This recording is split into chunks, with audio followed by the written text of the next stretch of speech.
everybody, it's WhisperAudios, and today I'm going to be showing you some of the books that I haven't read yet,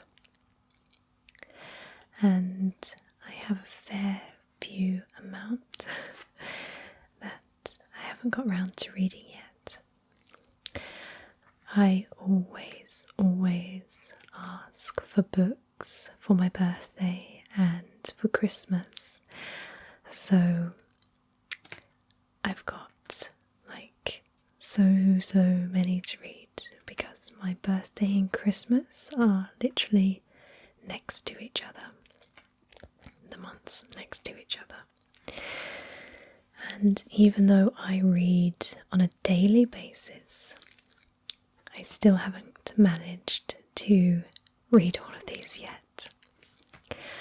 I always think it's important to try and read every single day, not only for obviously education and learning and fun, but for me personally it's a way to unwind from the day and just take yourself to another world for a little while. And I always love to read when I'm cooking dinner, even though sometimes that leads to disasters because I've many times let the pasta boil over, the soup boil over, and yeah, reading whilst cooking is probably not the best idea. But on a Sunday I always read when I have my pamper bath. I have a pamper bath every single Sunday with like candles and wine and bubble baths and bath bombs, and I find that's the best time to read. And I've got it down to an art how to not get the book wet when I'm in the bath. But we will start with anything at random. So again, these are the books I haven't read yet, so if you have read them, then please let me know what you thought. I'd love to know. So the first one is Practical Magic by Alice Hoffman. Now, I absolutely love the film Practical Magic with is it Sandra Bullock and Nicole Kidman, and this is the book version. My sister-in-law bought it for me for my birthday, I think. It's about, well, I'll read you the back. As children, sisters Gillian and Sally were forever outsiders in their small New England town, teased, taunted, and shunned for the sense of magic that seemed to hang in the air around them. All Gillian and Sally ever wanted was to get away. Years later, tragedy brings the sisters back together. They'll find that no matter what else may happen, they'll always have each other.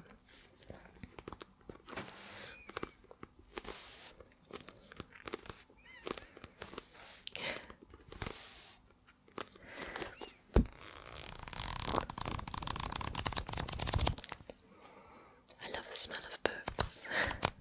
Can't get enough of it. So that's Practical Magic. And this one is The Rules of Magic, which I believe is a prequel to Practical Magic.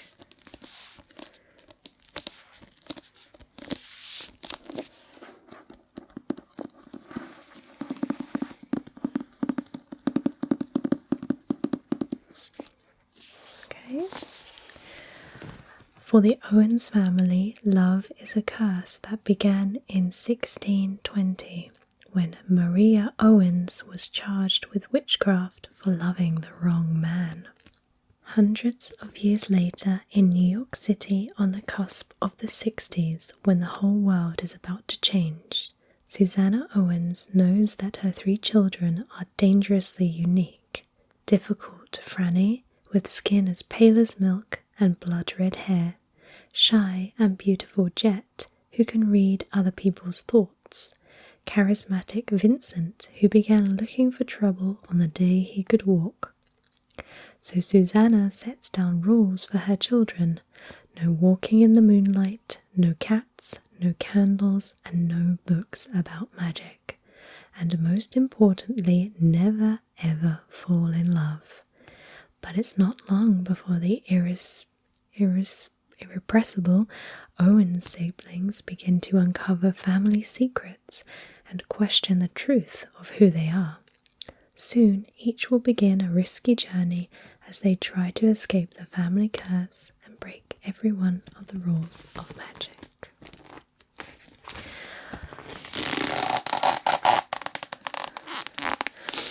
So that's the rules of magic. The next book is a pretty humongous book, as you can see, and this one is The Labyrinth of Spirits by Carlos Ruiz Zafón. And I absolutely love this author, and I have read every single one of his books to date. And it all began with The Shadow of the Wind. When I was 16, my English literature teacher recommended this book, The Shadow of the Wind, to me and the author, and I instantly fell in love. It's, I believe, set in Barcelona. It's been, I was 16 when I read it, so forgive me if I forget a couple of story points, but it's all to do with this library in Barcelona, and there's secrets lurking in there, and it's very romantic but mysterious all at the same time. I guess it's I'd call it a kind of a noir kind of story, and it's just really good. So this is the next in the series,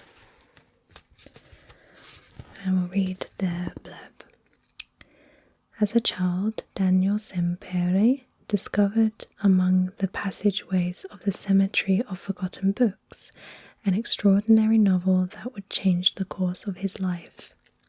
Now a young man in the Barcelona of the late 1950s, Daniel runs the Sempere and Sons bookshop and enjoys a seemingly fulfilling life with his loving wife and son. Yet the mystery surrounding the death of his mother continues to plague his soul despite the moving efforts of his wife Bia and his faithful friend Fermin to save him. Just when Daniel believes he is close to solving this enigma, a conspiracy more sinister than he could have imagined spreads its tentacles from the hellish regime.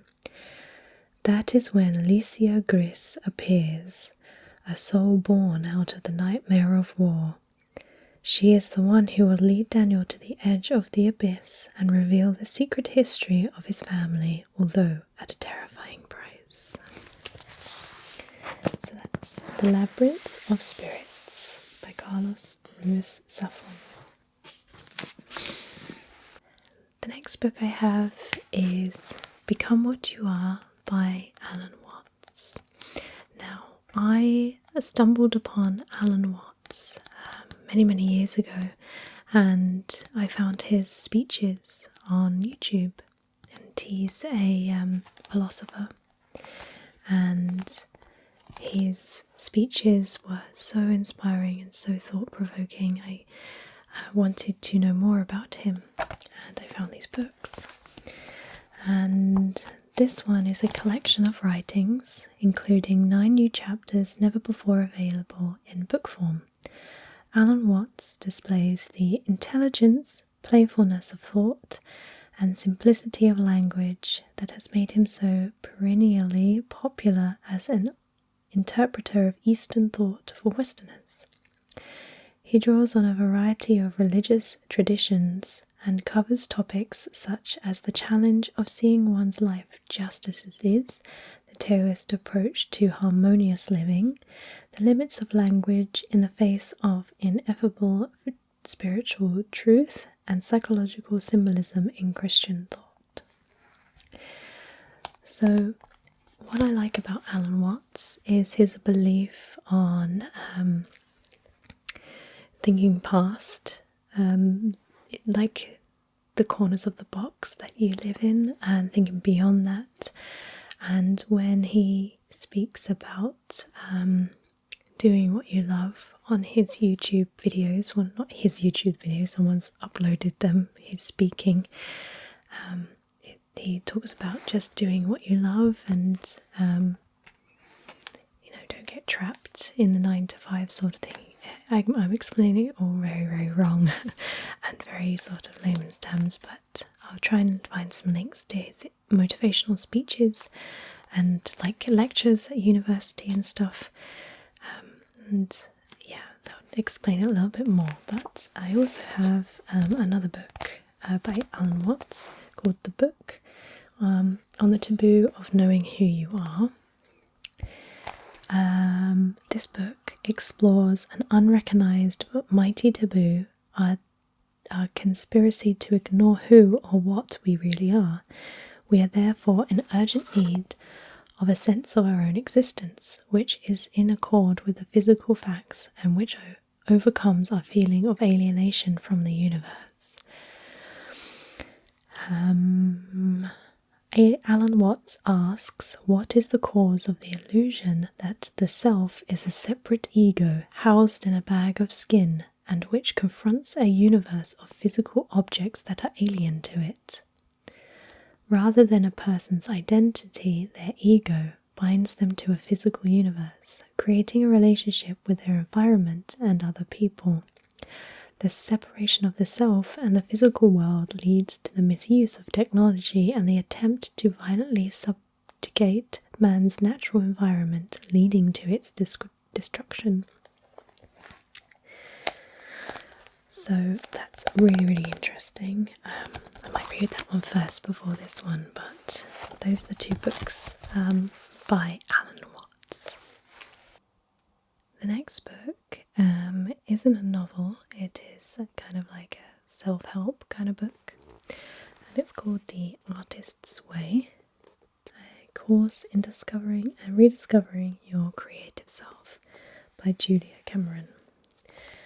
And it's basically like a self-help book, like a course in helping you discover your creative side, and if you're very artistic and stuff like that. And a lot of very famous people have used this method, like Russell Brand, Elizabeth Gilbert, who wrote Eat, Pray, Love, and many, many other people. And this one is, have you ever longed to be able to draw or paint, write or compose music?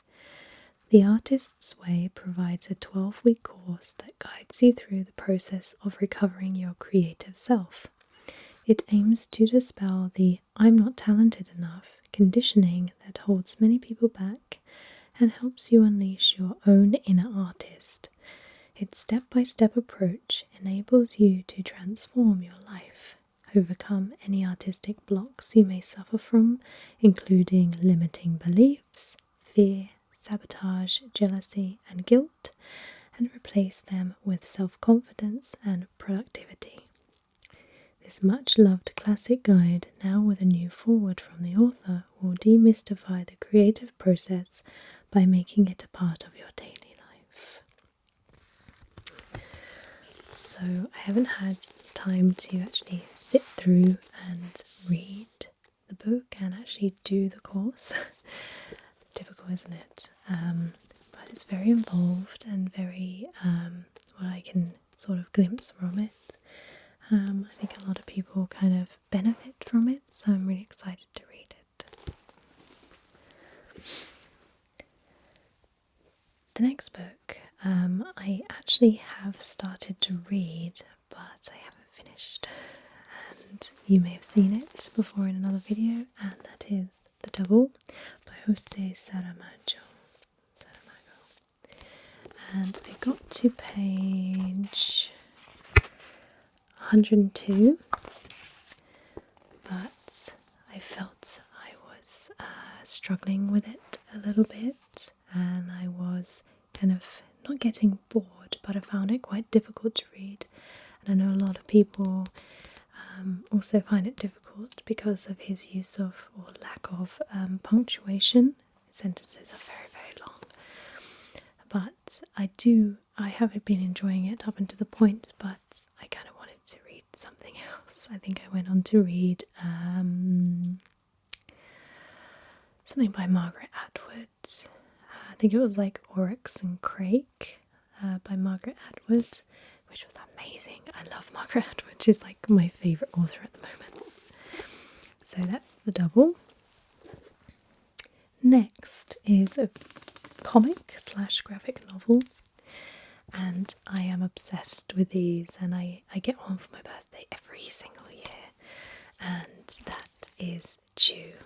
And this is the only like comic graphic novel that I've ever read, but I love it. And how this came about was Mr. WhisperAudios got one for his birthday like about 10 years ago, and he said it was alright. He didn't really like it too much, but I read it and I absolutely loved it. And it's, if you don't know, like Chew, it's basically this guy, Tony Chew, who can eat anything, taste anything, and know instantly where it's come from, you know, what it's been doing, sort of thing. And he works for like the police force, and he tastes like victims' blood, and he can figure out who killed them. And it's really cool. I'm on volume 7, Bad Apples, and I believe they're making a TV show, like an animated TV show, and I think David Tennant and is it Stephen Yeun from The Walking Dead. That's who I would have cast. And I'm really excited, so I need to read this. Normally with the Chew novels, I would read a section or chapter before I go to bed, and then I just read a chapter a night. I did that with Paper Girls, which was so freaking amazing. I love the Paper Girls. But we'll talk more about that later on, because I could just talk about that forever. Next, we have 3 books, and I'll include them as one, and that is the Annihilation series. So you've got Annihilation, Acceptance, and Authority. I think I've probably got them in the wrong order, but I watched Annihilation, which stars Natalie Portman. I watched that like last year, and I thought that it was just a really bold kind of film. I wouldn't say it was my favourite film, but I normally appreciate films more when they kind of originate from a book, and if I've seen the film first, I always check out the book after, to see if there's any correlation between the film and the book. And I actually got these as a wrap gift on my last film that I did. Normally at the end of the film you'd buy members of your crew like wrap gifts, and this is one I got. It was actually from the director, so I thought that was really nice. So I'm really excited to read these and see if they kind of live up to the film or if they're better than the film. My art director on the film said that she had read all of these and she thinks that the books are better than the film, so we shall see. These are quite dusty because they live in this like portion of my bedside unit here. I just in case, like, I fancy reading a book in bed and they're all here. Next we have the next instalment from Ernest Cline, and that's Armada. So he wrote Ready Player One, obviously turned into a major motion picture, and this is his next one. Oh, I didn't read you the blurbs of Annihilation, but it would take too long to read, I suppose, all three of them, but you can just Google it, I suppose. So, Armada. It's just another day of high school for Zach Lightman, but then he glances out of his classroom window and spots the flying saucer. Zach thinks he's going crazy. The UFO he's staring at is straight out of the video game he plays every night called Armada, in which gamers like just happen to be protecting the Earth from alien invaders.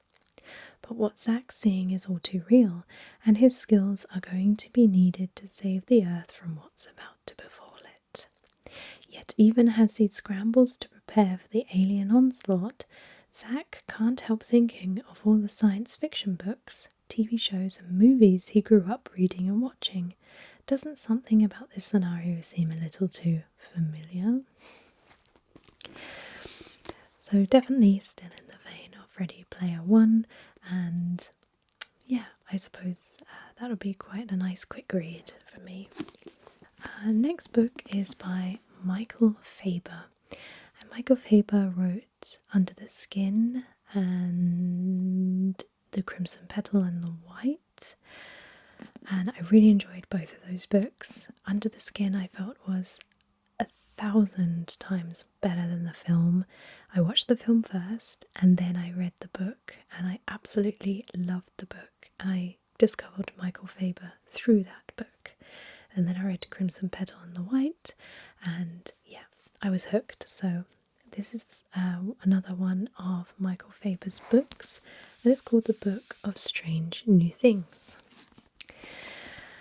What could hold two people together even when they are worlds apart? Peter Lee is called on a journey of a lifetime to highly unusual humanitarian mission into deep space, one that will take him light years from his beloved wife, Bea. As Peter pushes up against his own limits, word reaches him that Bea's world back home is falling apart. Faber's novel asks how love might survive such a distance. So that's Michael Faber, The Book of Strange New Things. Next we have John Dies at the End by David Wong. And this one I kind of don't really know much about. It says it's a movie, so I might have to check that out. I kind of like the cover, and I think it was recommended to me on my Amazon list, and I kind of just was very intrigued by it, so that's why I put it on my birthday list. And it says, "Stop. You should have not touched this book with your bare hands. No, put it down. No, don't put it down. It's too late. They're watching you." Instantly, I love that. "My name is David Wong. My best friend is John. Those names are fake. You might want to change yours. You may not want to know about the things you'll read in these pages, about the source, about Korok, about the invasion and the future. But it's too late. You've touched the book. You're in the game. You're under the eye. The only defense is knowledge. You need to read this book to the end, even the part with the bratwurst. Why? You just have to trust me. The important thing is this. The drug is called soy sauce, and it gives users a window into another dimension. John and I never had the chance to say no. You still do." I think that's incredibly funny and very gripping. It just seems so unique way of selling your book. Next, now you know I love Stephen King. him and Margaret Atwood are literally like number one joint of my favourite authors of all time. So I watched the Dark Tower movie starring Idris Elba, like when it came out, and I didn't really like it. Like I found it was a bit like rubbish. But I wanted to try and read the book and try and read the Dark Tower series because I heard a lot of good things about it, and obviously it's Stephen King. So the man in black fled across the desert, and the gunslinger followed. We can say that in Matthew McConaughey's voice. The man in black fled across the desert, and the gunslinger followed. That's my worst Matthew McConaughey impression. The iconic opening line of Stephen King's groundbreaking series, The Dark Tower, introduces one of his most enigmatic and powerful heroes, Roland of Gilead, the last gunslinger. Roland is a haunting figure, a loner, on a spellbinding journey towards the mysterious Dark Tower, in a desolate world which frighteningly echoes our own. On his quest, Roland begins a friendship with a kid from New York named Jake, encounters an alluring woman, and faces an agonizing choice between damnation and salvation as he pursues the man in black. So that's The Dark Tower, number 1. Next is a book which I found in Waterstones, and I was incredibly shocked because this one is by Roald Dahl, and it's a series that he wrote, which I believe is for adults. Now, obviously, Roald Dahl is most famous for all his children books, like Charlie and the Chocolate Factory, The Witches, and all James and the Giant Peach, and all children's books like that. And he has a series. This one is Madness, and the other one's Lust, Deception, and Cruelty. And I got this one for my birthday because I picked it up in Waterstones, and I was like, oh my god, I didn't realise that Roald Dahl did these books, and I was really intrigued. So on the back it says, there is a pleasure sure in being mad, which none but madmen know. Our greatest fear is of losing control of our lives, but most of all ourselves. In these 10 unsettling tales of unexpected madness, master storyteller Roald Dahl explores what happens when we let go our sanity. Among other stories, you'll meet the husband with a jealous fixation on the family cat, the landlady who wants her guests to stay forever, the man whose taste for pork leads him astray, and the wife with a pathological fear of being late. So short stories aimed at adults in the topic of madness. I can't wait to read that and also just check out the rest of them as well. So next we have Naked Lunch by William S. Burroughs. Now, I watched this film, and I think I mentioned it on my favourite films or films that I've watched or something like that a long time ago. And again, once I've seen the film, I'd like to read the book. I started this book about a year ago on page 1, and it literally melted my mind. It was so hard to read. And my friend who's read it a couple of times says that you've really got to stick with it, and it takes a certain level of I guess intelligence and a certain level of understanding to actually appreciate and understand this book for what it is. Maybe I'm not that way inclined to really appreciate this book, but I'll try and give it another go. I've heard that if you are high, it makes all the sense in the world, but I'm not going to do that. And next is another instalment from David Mitchell, who wrote Cloud Atlas. So I actually read Cloud Atlas before I watched the film. And when I read Cloud Atlas, I started and I was like, where is this going? Like, what? But then when I got to the second chapter, it all kind of clicked into place and I really, really loved Cloud Atlas. So I wanted to check out some more works by David Mitchell. And this one's called The Bone Clocks. Run away one drowsy summer's afternoon with Holly Sykes, wayward teenager, broken-hearted rebel, and unwitting pawn in a titanic hidden conflict. Over 6 decades, the consequences of a moment's impulse unfold, drawing an ordinary woman into a world far beyond her imagining. And as life in the near future turns perilous, the pledge she made to a stranger may become the key to her family's survival. So that's The Bone Clocks by David Mitchell. Next is a book which was sent to me by one of my subscribers to my PO box, and this is called The Master and Margarita by Mikhail Bulgakov. I think I'm saying that right. And I've never heard of this book before, but they said that it's one of their favourites and they recommend I read it. And it goes like this. One hot spring, the devil makes a personal appearance in Moscow, accompanied by various demons, including a naked girl and a huge black cat. When he leaves, the asylums are full and the forces of law and order in disarray. Only the master, a man devoted to truth, and Margarita, the woman he loves, can resist the devil's onslaught. That sounds very interesting. I love this yellow. So that's The Master and Margarita.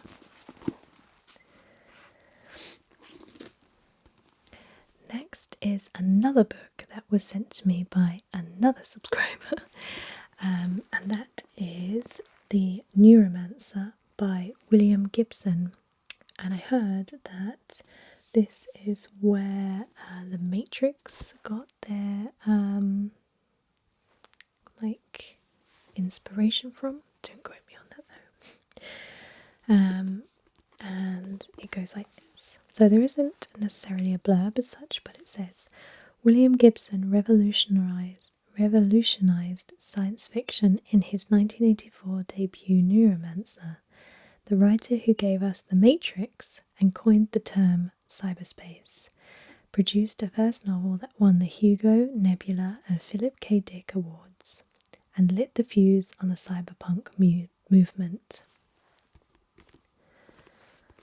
And there are other books called Count Zero, Mona Lisa Overdrive, and Burning Chrome. And of course, Mona Lisa Overdrive is, I believe, one of the soundtrack titles on one of the Matrix films. I can't remember which one it is. It's been a long time since I watched those films. So, next book is Mammoth, and it's this one. It's called 1Q84, I think that's what it's called. It's the complete trilogy by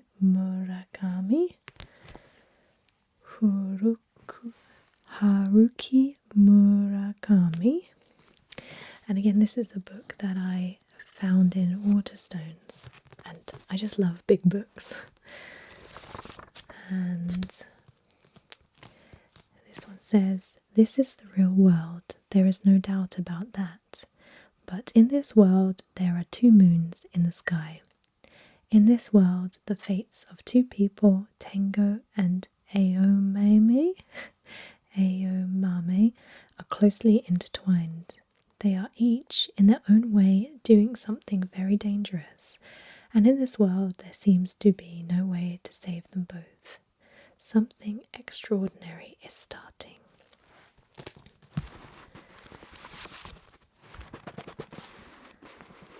And I did actually read the first few pages of this. I always do that. And I really liked it, but I think at the time I was reading something else and I just didn't get back this. It's definitely like a 2-week vacation book. I actually, on my last vacation, I brought 2 books with me and I read them both within the week, and I had to borrow some of the hotel books to keep me going. It was one of those holidays where there wasn't much to do outside of the hotel. So the last book that I need to read is by Stephen King, and this one is called Sleeping Beauties, and it was also written by Owen King, his son. And again, it's a humongous book, but I love big books. I love big books and I cannot lie. Alright, in this spectacular father-son collaboration, Stephen King and Owen King tell the highest of high-stakes stories. What might happen if women disappeared from the world of man? All around the world, something is happening to women when they fall asleep. They become shrouded in a cocoon-like gauze. If awakened, if the gauze wrapping their bodies is disturbed, the women become feral and spectacularly violent. In the small town of Dooling, West Virginia, Blue Ridge Mountains, Shenandoah River. Sorry. The virus is spreading through a woman's prison, affecting all the inmates except one. Soon, word spreads about the mysterious Evie, who seems able to sleep and wake. Is she a medical anomaly or a demon to be slain? The abandoned men, left to their increasingly primal devices, are fighting each other, while Dooling Sheriff Leela Norcross is just fighting to stay awake. And the sleeping women are about to open their eyes to a new world altogether. So that is Stephen King and Owen King, Sleeping Beauties. And you know how much I love Stephen King. I just finished reading Pet Cemetery because I wanted to read it before the film came out, and I absolutely loved it, like I have every single other book by Stephen King. So I'm really excited to read that. So that brings us to the end of the books I need to read video. Let me know if you have read some of these books and which ones you really liked and which ones I should read first in your opinion. Thank you so much for watching this video. Don't forget to subscribe if you haven't already. But until next time, take care and I'll see you then